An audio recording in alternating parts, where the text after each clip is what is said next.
días, Inés. Gracias por estar aquí con nosotros un año más, ya van unos cuantos. O sea que muchísimas gracias por estar aquí. Vosotros. Isabel, lo mismo, ya nos acompañasteis el año pasado, nos venís acompañando durante mucho tiempo. Encantados. Súper agradecidos de que estéis con nosotros. Y la verdad es que no puedo estar mejor acompañado. JP Morgan, Redder, sostenibilidad, vamos, es una clara apuesta de las casas y además vosotras como representantes yo entiendo que lo lleváis como muy dentro, ¿no? Siempre hablas, Inés, de que la sostenibilidad es algo en lo que hay que creer, ¿no? Donde hay que estar, ¿no? ¿Pero es rentable la sostenibilidad? La respuesta corta es sí. Matizando, tenemos que entender la sostenibilidad o como un medio. Es decir, vamos a tratar de buscar esos rendimientos financieros incorporando criterios de sostenibilidad o como un fin. Vamos a buscar un fin que tenga un impacto y además que nos dé rentabilidad. En función de cuál es el objetivo que cada uno tenga, va a tener unas estrategias que adaptar o no.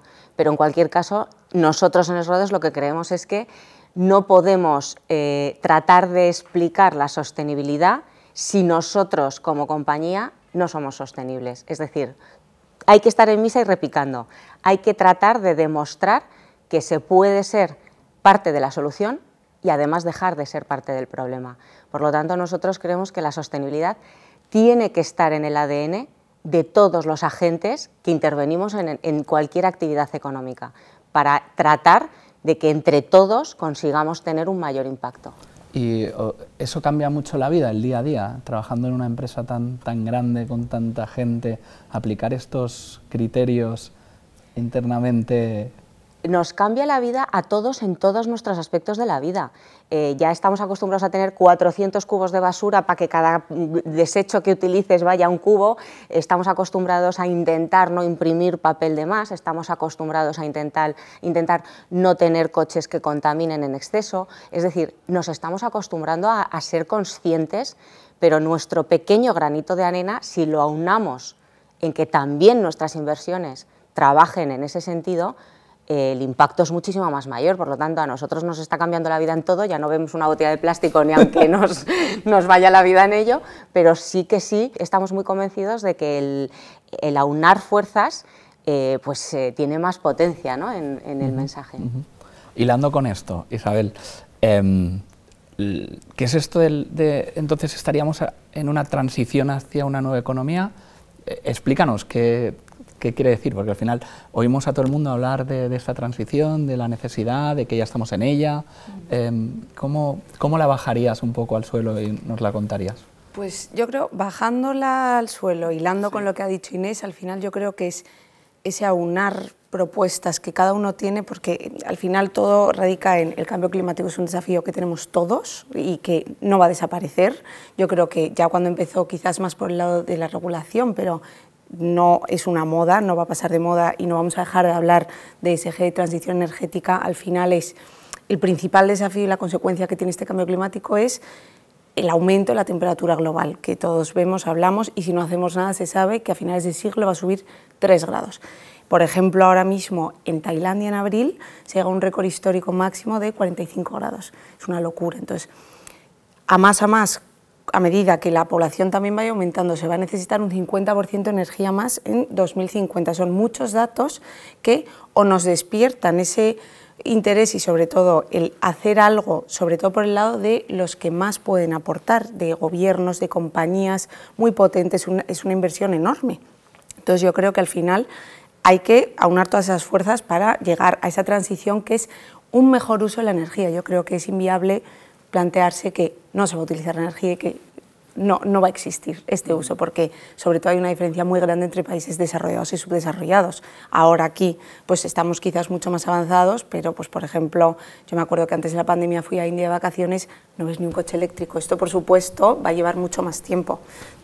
Además, estos mercados emergentes cada vez están más industrializados, cada vez nos aportan más a Occidente, a esta parte. Por tanto, si se están industrializando como lo hacíamos aquí hace 70 años, es muy difícil mantener ese equilibrio. Correcto. ¿No? Es volver a empezar para claro. Luego, dentro de X años, volver a enseñar como algo que nosotros estamos aprendiendo y que ya hemos aprendido, pues podemos hacerlo de cero. Por eso todas esas compañías que tienen inversión, impacto directo, es al final lo que nosotros, por ejemplo, hacemos muchas veces con el compromiso no voy a invertir contigo. Bueno, si eres una empresa que claramente no pasas unos filtros y demás, se descarta. Pero si puedo aportar con una inversión a que tú crees ese cambio y hagas el cambio, voy a estar ahí porque se necesita mucha inversión al final. Es verdad que, por ejemplo, un informe de McKinsey decía que se van a necesitar para ese plan de París de emisiones cero en neto, 9 trillones de dólares al año, que eso es casi el doble de lo que se gasta el mundo entero en tecnología. Ya no sé ni... ¿no?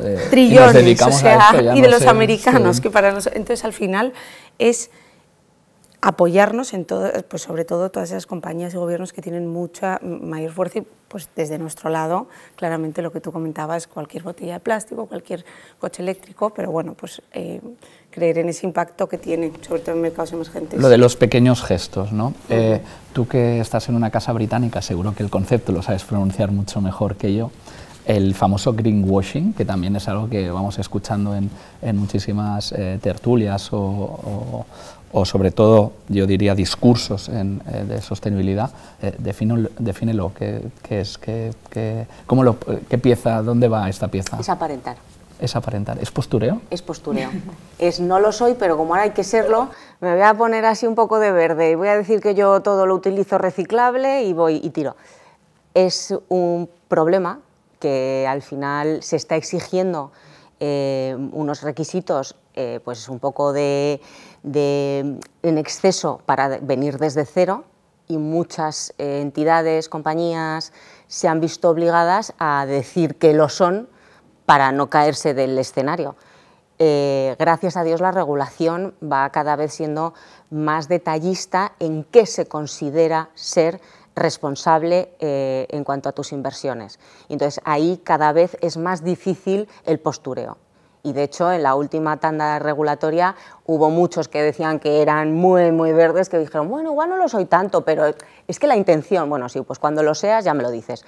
Es decir, que ahí sí que nosotros en Schroders, como casa británica muy anglosajona, hemos ido a la velocidad de crucero de decir, vamos a ir poco a poco. Aunque ahora no parezca que somos la bomba, vamos avanzando, vamos a ir demostrando, porque lo que no se puede medir no sirve. Lo que siempre has dicho tú de lo que no son cuentas, son cuentos, pues lo que no se puede medir no sirve. Por lo tanto, queremos demostrar con métricas que sí somos capaces de transmitir el impacto de todos nuestros inversores para conseguir rendimientos financieros, obviamente, pero que también tengan un impacto final, es decir, no la sostenibilidad como un medio, sino la sostenibilidad como un fin. Y creemos mucho en el karma corporativo. Es decir, que el que no... Esta es nueva. Oye, voy a salir de aquí. Esta es una exclusiva. No, creemos mucho en el karma corporativo, en el que realmente el que lo esté haciendo bien va a tener una buena imagen en mercados, va a tener mucho atractivo para invertir en ella y va a ser una clara ganadora. El que no lo esté haciendo tan bien, el karma igual se le vuelve en contra y le tiran un poquito para abajo. Entonces nosotros confiamos mucho en el karma. Sería otro debate, porque no sé si se cumple siempre eso de quién hace el bien. Sí. No, se termina totalmente a acuerdo. Se termina cumpliendo porque... No lo abramos. No, pero el que parece que lo es y tal y cual, de repente tiene un vertido en un océano y es un desastre. El karma le pone su sitio. Yo siempre he pensado que esto tiene que ver también con los flujos, ¿no? Al final, quien se está posicionando como claramente SG y hace lo que sea por de escaparate y de back y de middle, recibe muchos más flujos de fondos de inversión, de administraciones públicas, ¿no? Y entonces, como una necesidad ponerse en ese primer plano, y va por delante la necesidad que lo que realmente estás haciendo, ¿no? ¿Hasta qué punto estamos preparados para ser tan exigentes con las compañías? Bueno, yo creo que para poder ser tan exigente, tú tienes que tener un compromiso muy activo, tienes que conocer muy bien la compañía, no puedes simplemente relléname este formulario, porque sobre todo, no volviendo porque no vamos a abrir el melón, pero el tema del karma corporativo, yo creo que el mayor daño sobre todo que también es de cara al cliente. Un cliente de repente ve que tú, donde dije Diego, ahora no soy tan verde, había dicho, pero se me pasa artículo 9 a 8, ahí ya la confianza que habías generado se ha ido. Entonces, esto de cara también a con las compañías, para ese compromiso es conocer muy bien esas compañías, que no sea, oye, pero ¿y entonces este vertido qué ha pasado? Conocerlas muy bien, conocer también en qué se puede ayudar y en qué medida, porque muchas es poco a poco. O sea, no todo es del tirón y muchas es empezar muy por la base. Entonces, al final es un tema muy gradual, pero sobre todo de plena confianza, yo creo. Ya terminamos. ¿Cómo seleccionamos activos? Los ponemos en carteras. ¿Cómo Redes, por ejemplo, selecciona estas compañías y tiene el pleno convencimiento de que cumplen todos los requisitos? La regulación todavía no ha dicho cuáles van a ser los requisitos que las compañías nos tienen que dar, de manera que aquí cada gestora está tratando de que no le den gato por liebre. Nosotros, como lo hacemos, es, igual que hemos analizado las compañías con sus balances y sus proyecciones de beneficios y ver su entorno, sus barreras de entrada, etcétera, etcétera, el prisma de la sostenibilidad es otro baremo al que analizar. ¿Cuáles son sus proyecciones? ¿Cuáles son sus intenciones? ¿Cuáles son sus objetivos? No todo el mundo consigue ser una compañía sostenible del día a la mañana, pero la parte social, la parte de buen gobierno, la parte de medio ambiente, cómo están planeando el flujo de inversiones para transicionar a lo que se nos va a exigir a todos, todo eso lo analizamos. Entonces, por muy buena que sea financieramente hablando, si no cumple los criterios de sostenibilidad que nosotros exigimos, no va a ser invertible. Entonces, ¿está en otro fondo que no cumple esos criterios o esa compañía no está por un criterio digamos, de casa? Dependiendo de si es un proyecto y les podemos ayudar, va a estar y nosotros vamos a colaborar, y si no tiene ni proyecto, no va a estar en ningún sitio. Por muy famosa que sea. Aunque el Excel lo aguante lo aguanta todo. todo, no. Y última reflexión personal, hablamos siempre de medio ambiente, que no parezca que no me importa muchísimo, pero me importan más otros conceptos de los criterios ESG. Me importa más gobierno corporativo, el buen gobierno corporativo, la ética en la praxis, en la administración de las compañías, el beneficio del entorno, o sea, qué impacto social en positivo da esa compañía, y evidentemente el medio ambiente, pero a veces parece que todo el ESG tenga que ser medio ambiente, ¿no? Hablamos, antes me poníais ejemplos puramente medioambientales, botellas de agua, tal, no hablábamos de estos otros requisitos que para mí, si me permites, están incluso un peldaño por encima en muchos casos, ¿no?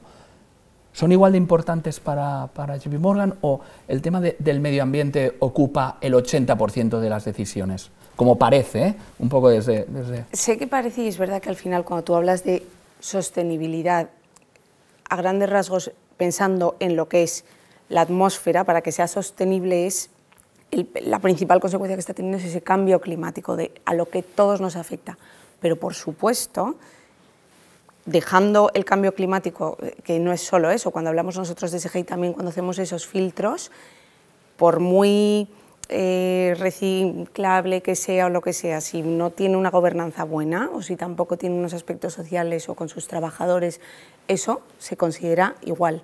De ahí a de cara a que luego todos esos otros factores de la S, la G no se tengan en cuenta, por supuesto que no, pero o sea, son los tres por la misma ponderación de cara a seleccionar una compañía en un fondo o no. Se hace un checklist y si no pasa por la G, por muy que sea, no va a pasar. Inés, me interesa tu opinión de este tema. ¿Me equivoco yo o el medio ambiente es lo que debemos primero tener en mayor consideración y luego los otros aspectos? El medio ambiente es la forma más fácil de que la gente sea consciente de que es muy importante tener en cuenta estos criterios.